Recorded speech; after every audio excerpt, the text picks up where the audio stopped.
Ladies and gentlemen, welcome to the Digital Leader Show, where we talk key issues and news at the intersection of business and technology in hopes of making you a better digital leader.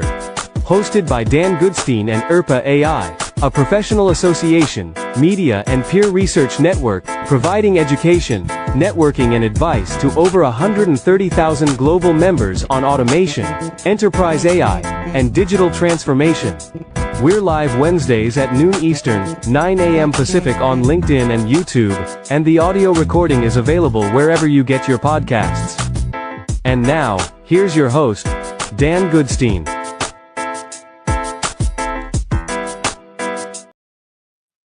Hello, everyone. Welcome to the Digital Leader Show. Today, we're discussing IBM's AI bet, rebuilding software development with IBM Bob, plus headlines for digital leaders from the world of enterprise technology. My co-host is Chris Surdak. He's an IRPA AI senior analyst, award-winning author, and former White House Chief Transformation Office advisor. He's also led teams at EY, Gartner, and a bunch of other places, Chris. And it's been a while. It's been a minute. How you doing, man? I've missed you. I was saying to one of my friends the other day, it's hard to believe the year's almost half over.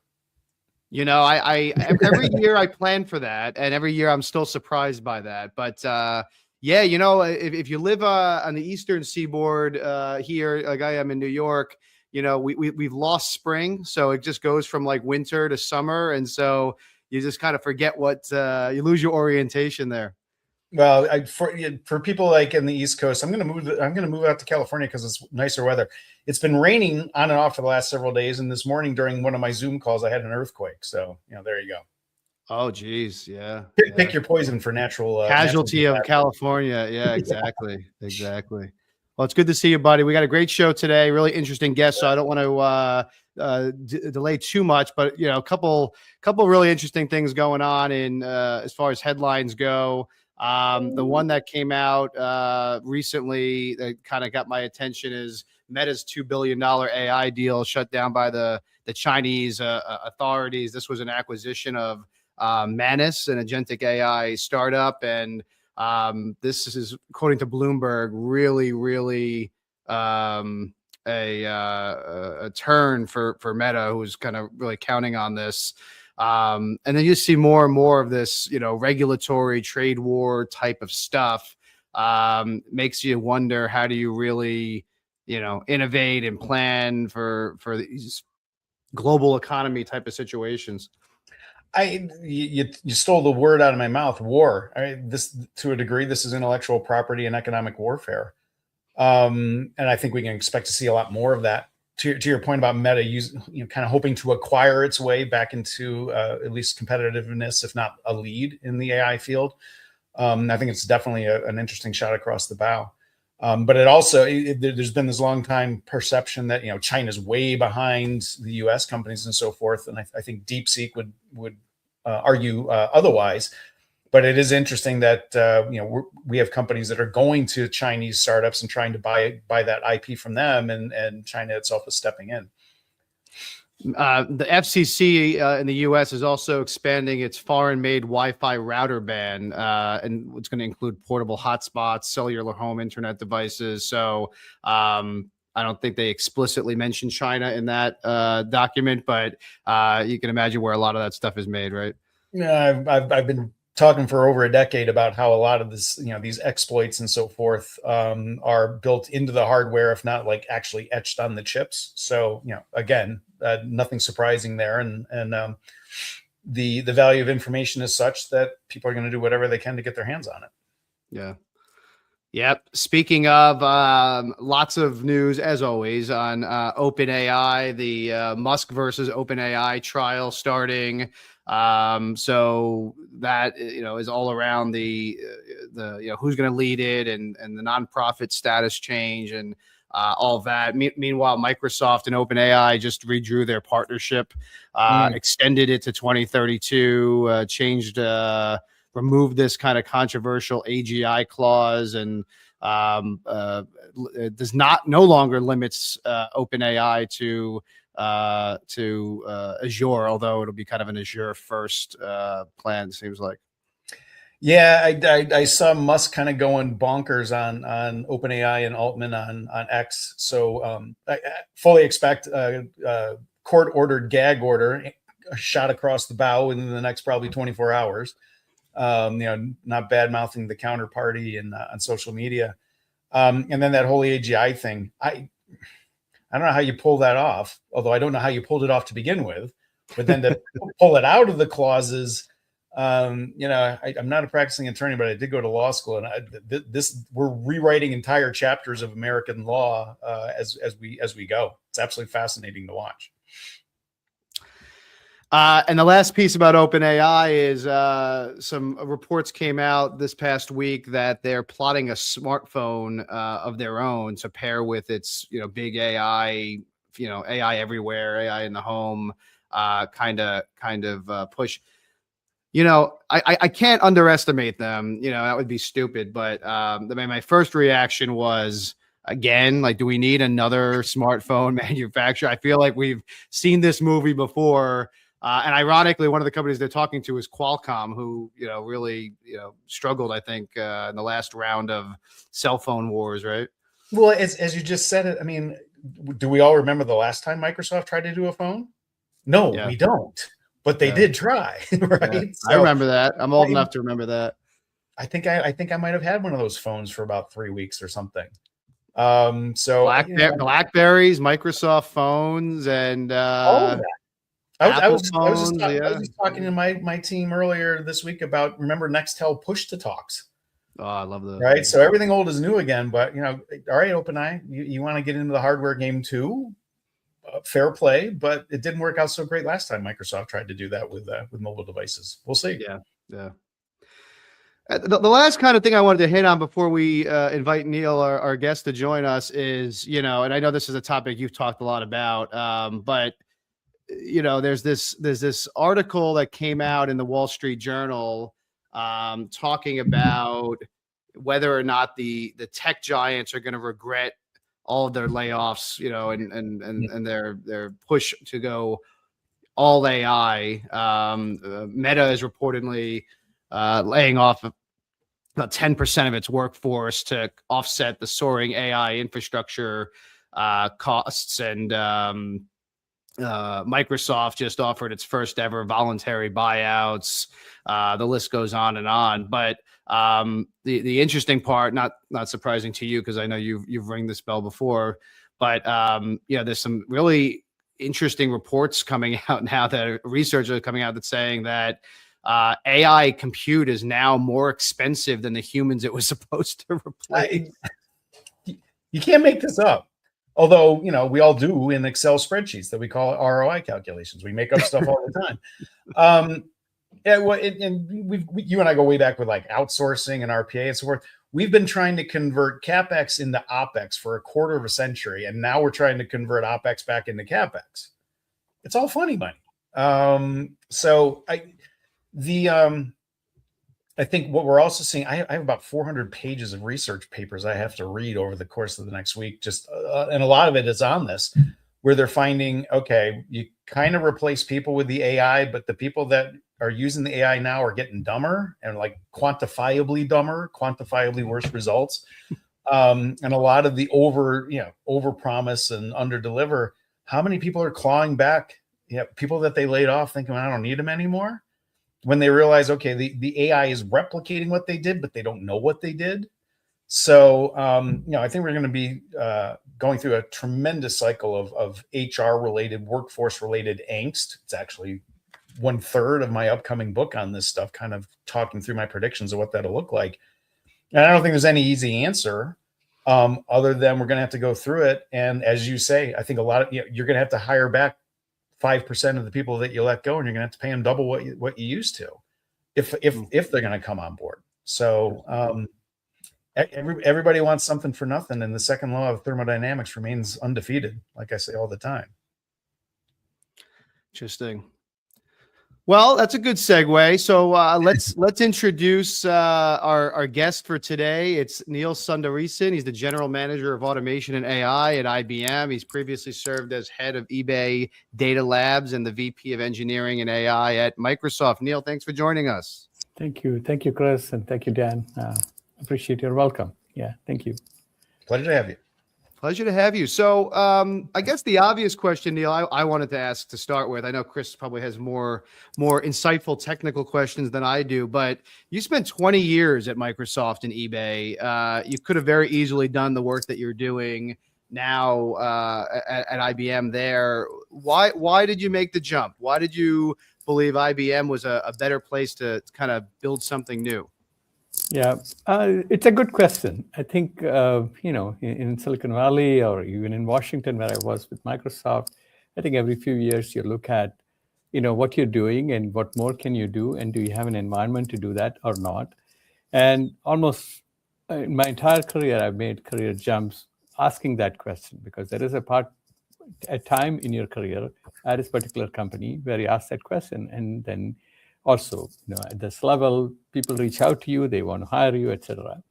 And you have lots and lots of conversations, and you say, oh, this is my next idea. Can I do it in this place or not? Do I have the freedom to do it? Do I have the facility to do it?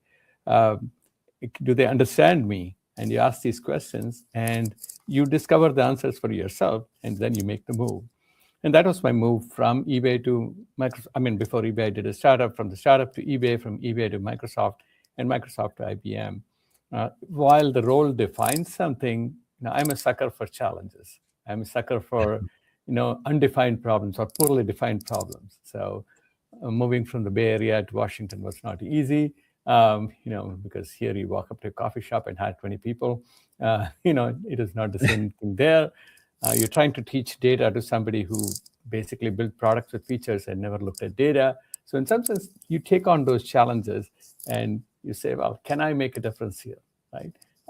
And do you need to do that? No. Do you need to take those risks? No. So there are different kinds of risks. One kind of risk is going to a startup and taking the risk.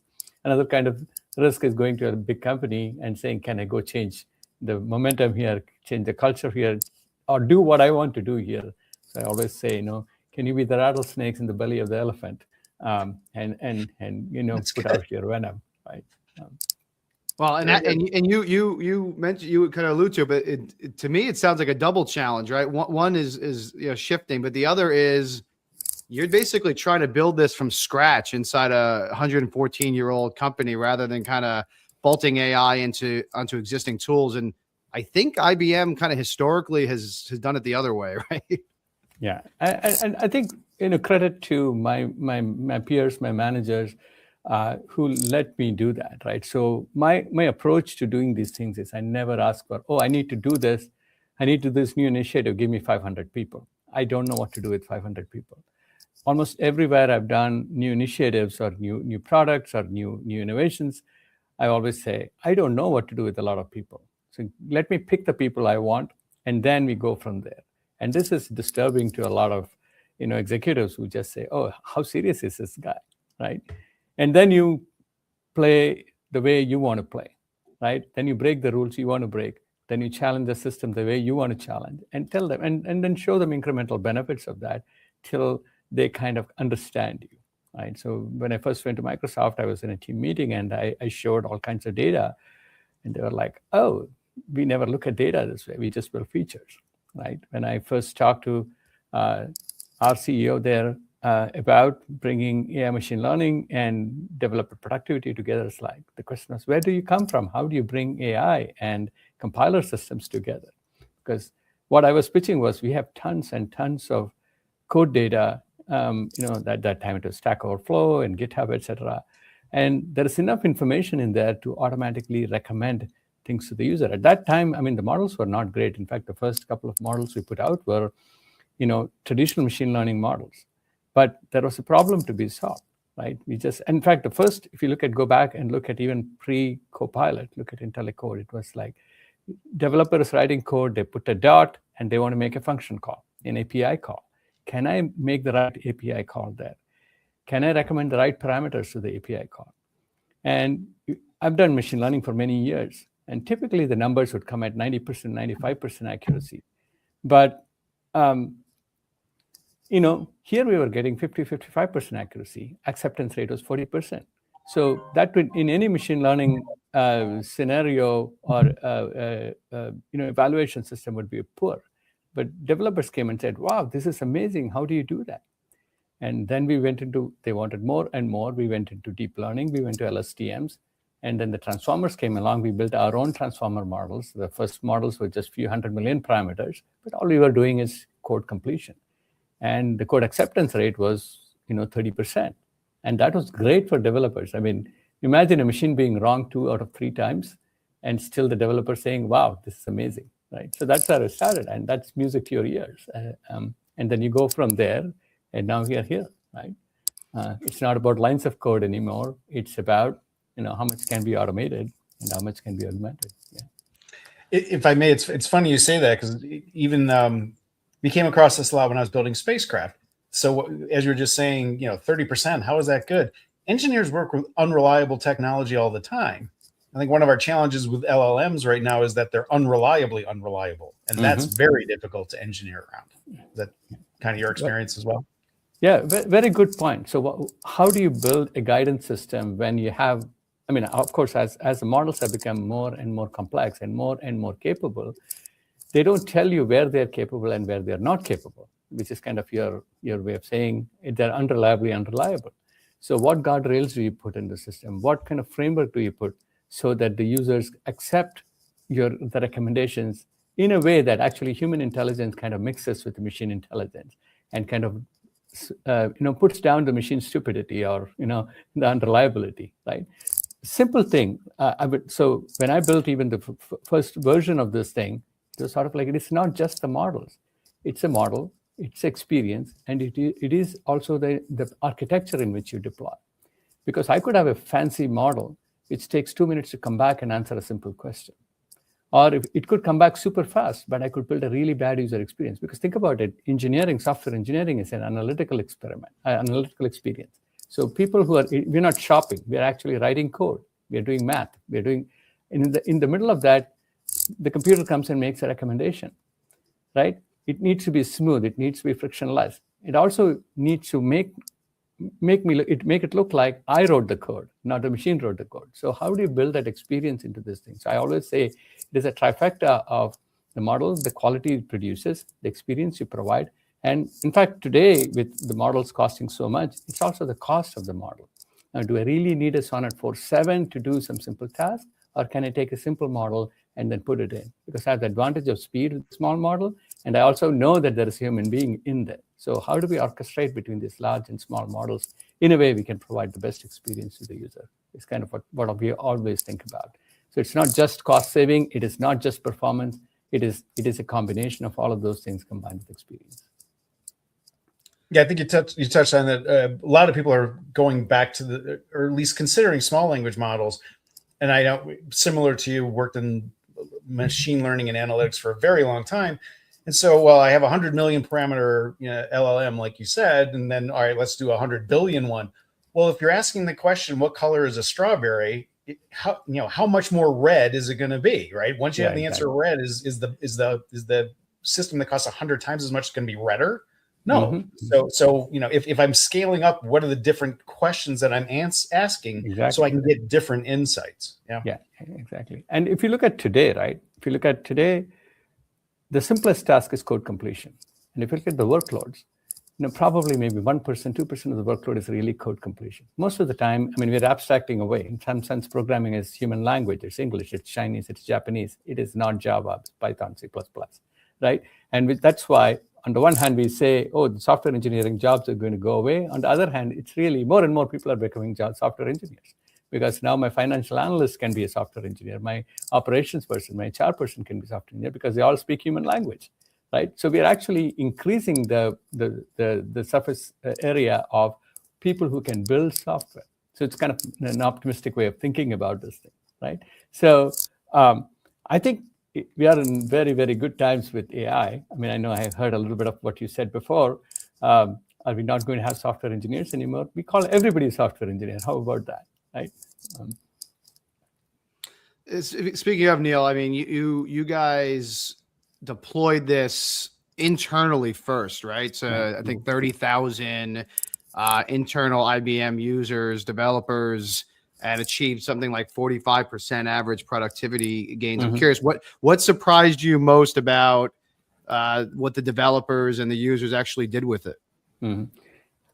So, we are today at 80,000. So just to be, the latest number is 80,000. So, but we were very systematic in the way we would deploy it, because I started with a small team, which is, you already talked about IBM. This is not typical in IBM, right? And I said, well, we are building a productivity tool, which means Bob's a productivity tool. The Bob team should use Bob.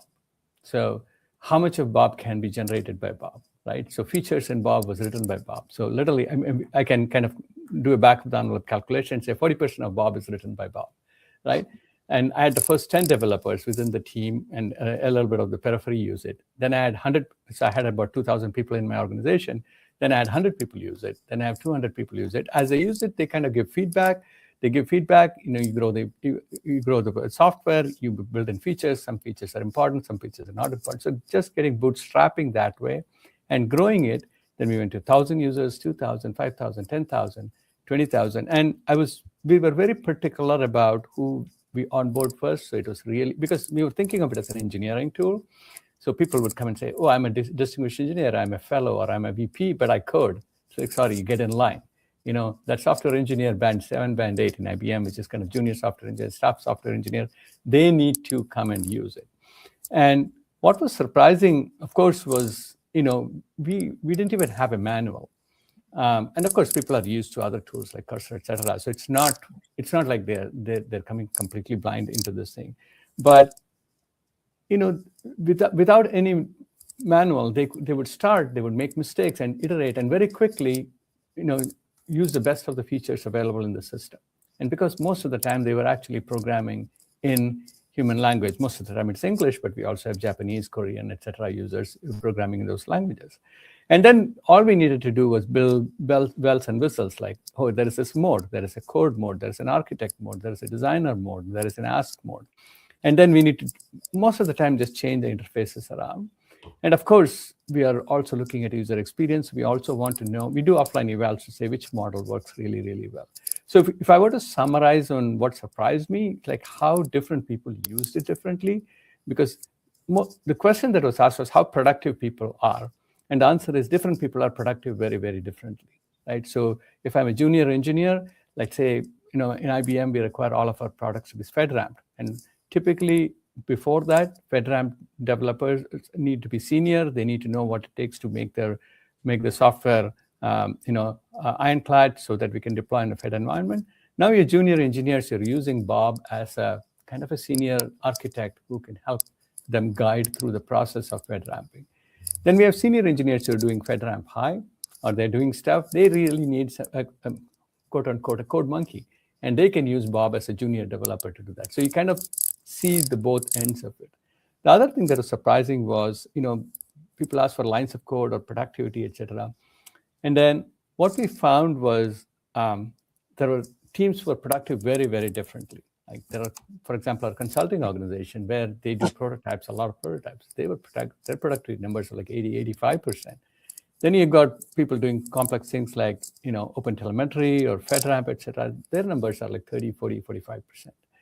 I also saw that people were doing more story points per sprint than they did before. They used to do 7, 8 story points. Now they're doing 12, 13. So in some sense, incrementally, they're getting bolder and bolder in the way they do their story points. So a lot of these were surprising, positive. And also, I thought that maybe we'll get 50% usage. Maybe people will do their job and be done. I mean, like there is this thing about Johan's paradox, right? If things get cheaper, you'll use more of it. There are positive and negative sides to it. And what you see is that people were engaged more in the weekends. There was a guy who was taking his laptop to his daughter's ice hockey game, stuff like that. So people were more engaged. And the story you hear is, I would never have touched this because it was a boring job or it was a difficult task, et cetera. Now I can actually even attempt it and do it, and I feel comfortable doing it. There was an engineer who came back from maternity leave, and she was like, I came back and I had no idea what, I felt like I lost 6 months of my life.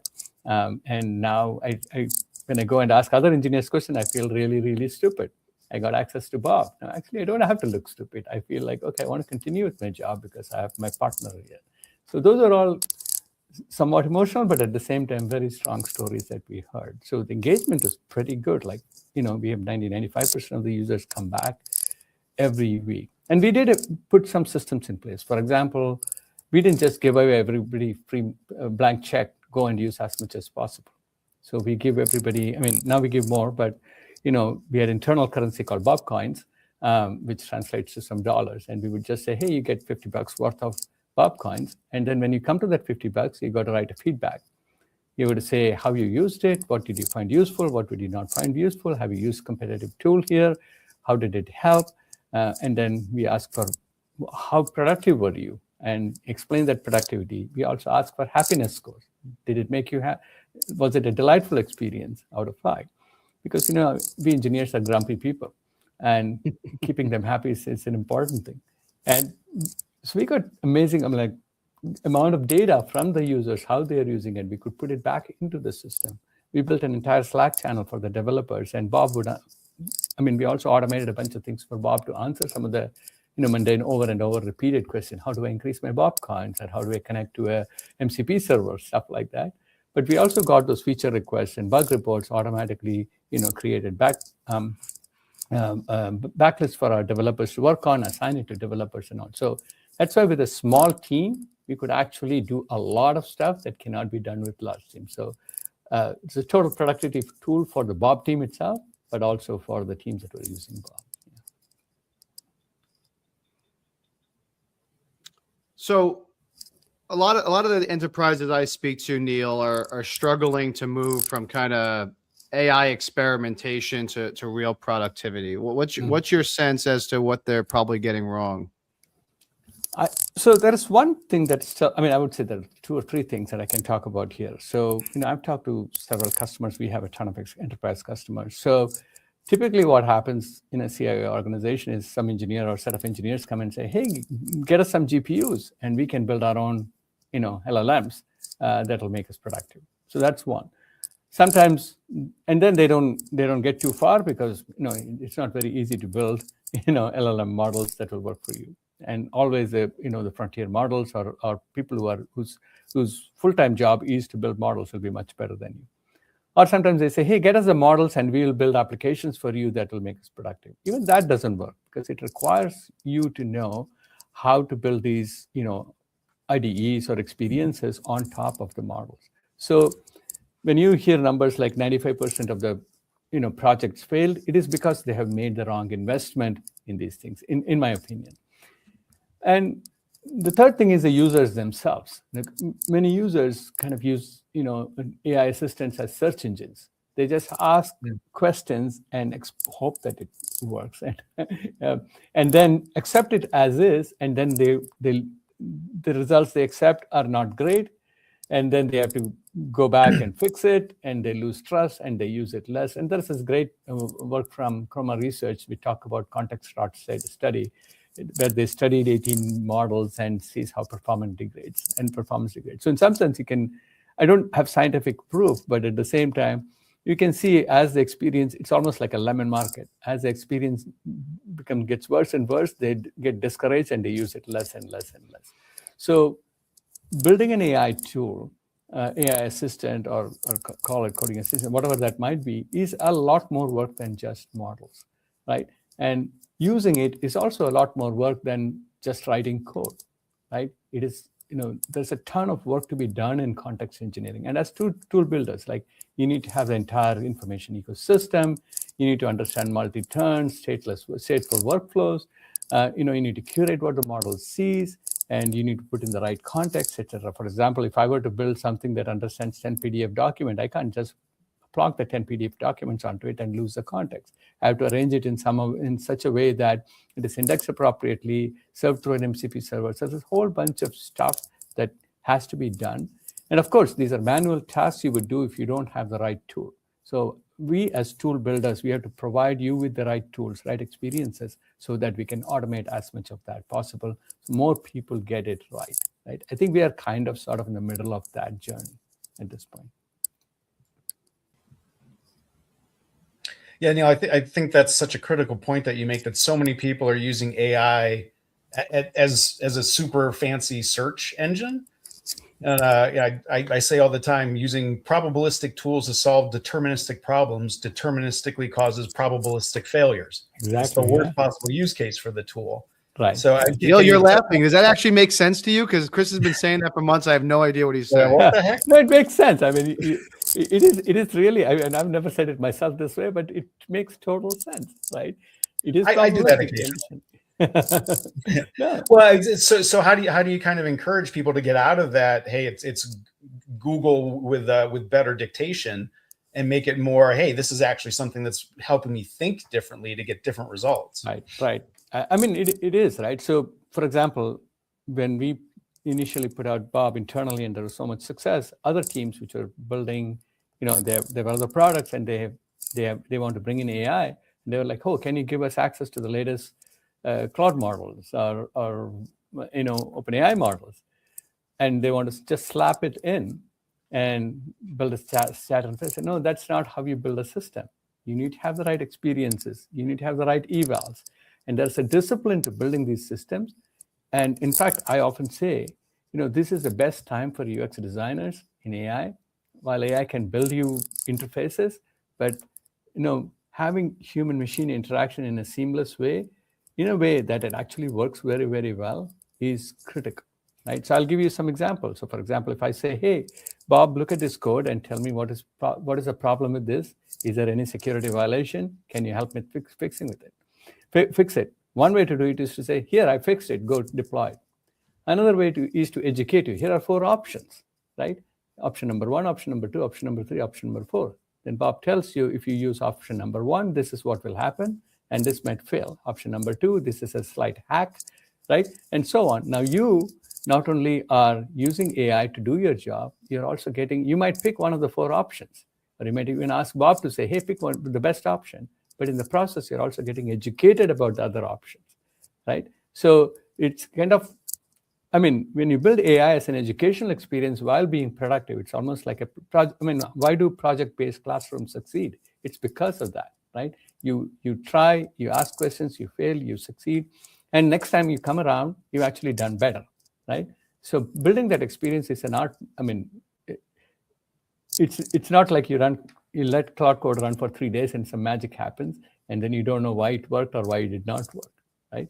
Maybe we'll get there when we understand all of the possible tasks. But I think at this point, it is building these experiences is really, really important, especially when you're taking on, we're looking at the prompts from, say, back in June to today. People are throwing more and more things at AI, which means the responsibility of people who build tools is higher and higher.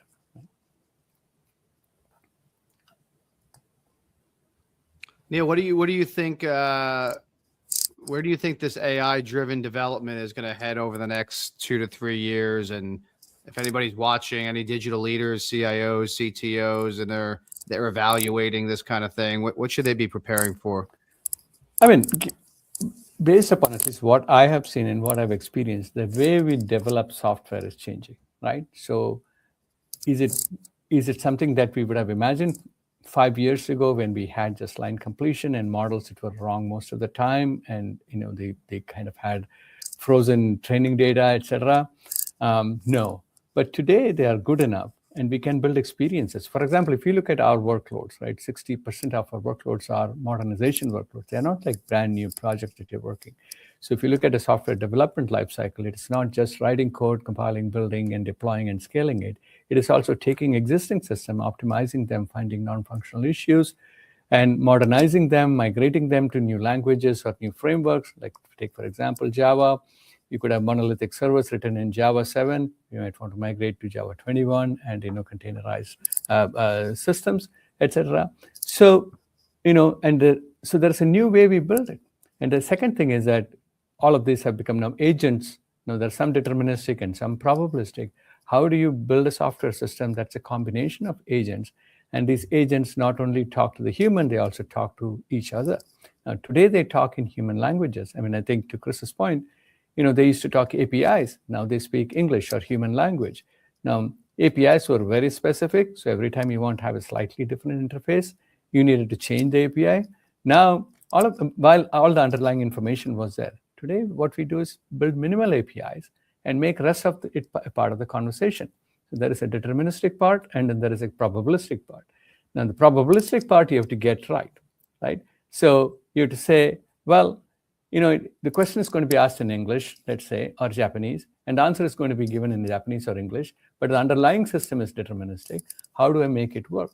As we go even forward, agents are going to talk to agents and make decisions. Is this answer right or not, or do I need to have a back and forth negotiation, right? All of that you have to get running very well to the extent to the amount they ran well before, when we had just doing software testing, right?